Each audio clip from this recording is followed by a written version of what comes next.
They're hypocrites. They're just literally a walking excuse. They're the same as those protesters. You know, the protesters who turn up for everything. We've all been lied to our whole lives. Can't you bloody tell?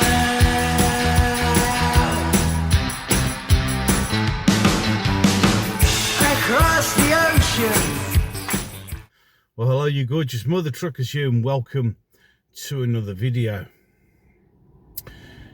Interesting times, enjoyable times, some would say. It's a small little moment of victory when you watch the Leftwaffe having a huge meltdown over the BBC and now having a huge meltdown over Shabim Mahmood.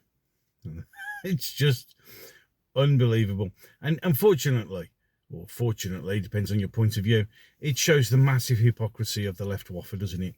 You see, they have spent, we'll go with the BBC first, they've spent months and months and months and months moaning about the BBC's right-wing bias. How can you have these right-wingers on our echo chamber? Oh, it's disgusting. Oh, the BBC, it's terrible. It needs to get a grip of itself. BBC gets caught lying. And, oh, no, the BBC is the greatest thing since sliced bread. Oh, no, we can't get rid of the BBC. Can't get rid of our echo chamber. Okay, so make your minds up, but of course they don't. And then, of course, it's the we hate reform, oh, you right-wingers all want this, that and the other. And then Shabim Mahmood, a Muslim woman, stands up, a Labour Party member, of course, stands up in the House of Commons and comes out with a great soundbite word salad thing. She's the worst thing ever. She's just like Hitler, blah, blah, blah. It's just unbelievable. It is. It's because they don't stand for anything, really. What they do is, they are the perpetual moaners. They are the people who have always got to find something wrong with something. Sometimes like Mrs. G. There's always going to be something wrong when there isn't.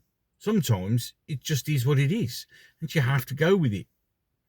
But the meltdown over the BBC, not to be surprised really, because lawyers always defend lawyers.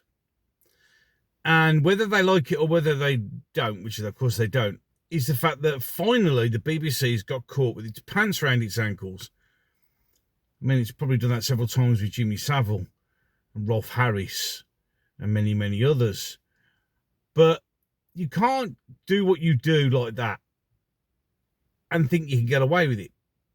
But it's also the things they come out to defend it with. Well, it's great. I mean, imagine Christmas without Mrs. Brown's Boys. I can really, because the first one was a funny-ish, and then it just the same shit over and over again. Strictly Come Dancing, the same shit over and over again. Doctor Who, dead and buried since you lot took over and completely destroyed that legacy. Gardener's Question Time, or Gardening Time, is it? Gardener's, I don't know what it's called, on the radio. Wow, yeah, okay. Radio 2.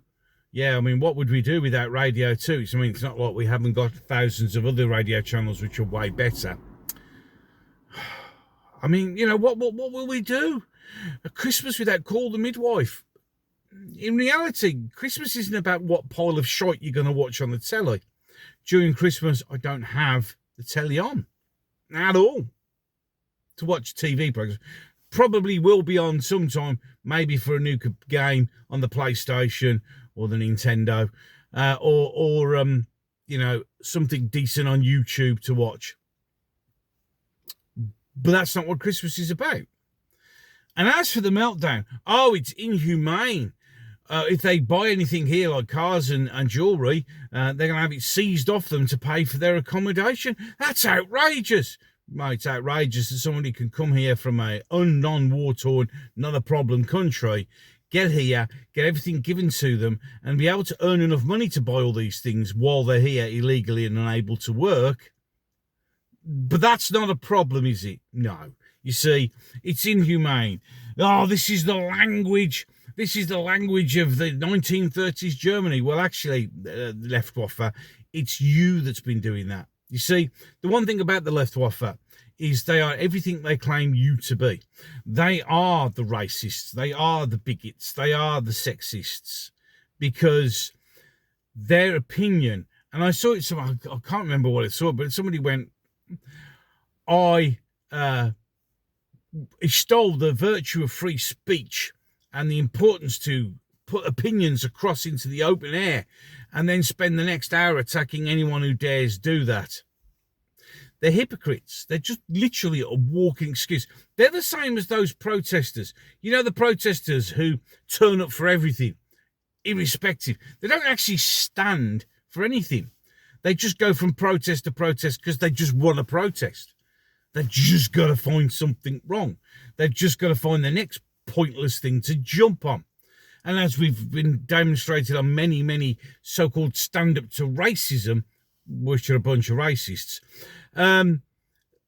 thousands of people who are there have absolutely no idea what they're actually protesting against. They're just there because somebody told them, or somebody gave them 60 quid and told them to go stand there shouting, "Refugees are welcome here." And these two things, the BBC and the immigration thing that Labour have said they're going to do, but it's never going to happen. And I've covered it once, and I'll cover it again in another video. It's all right. I banged my head yesterday and got a right pearler of a lump on the top of it.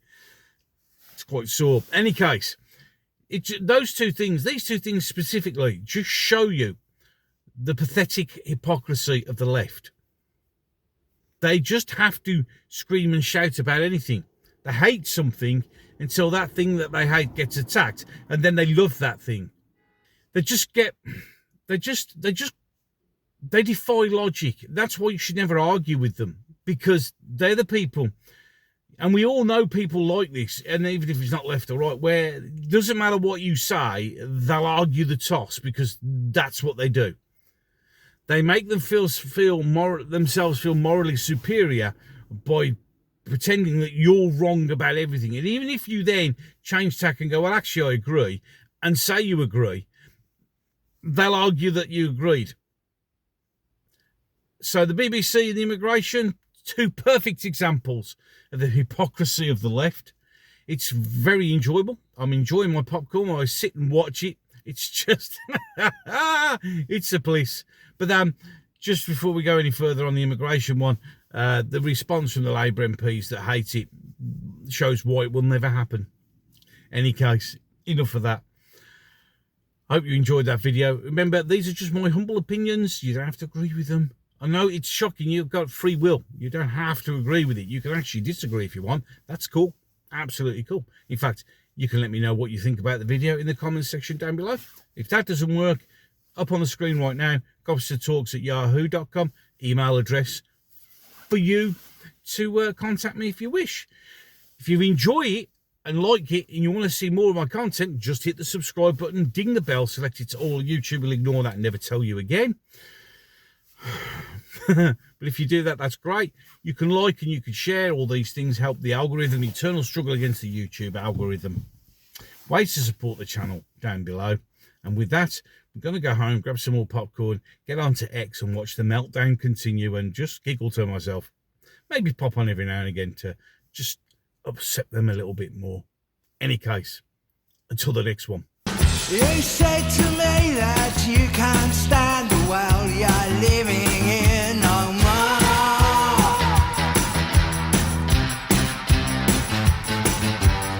I can't say I blame you, and the whole world are just screaming out.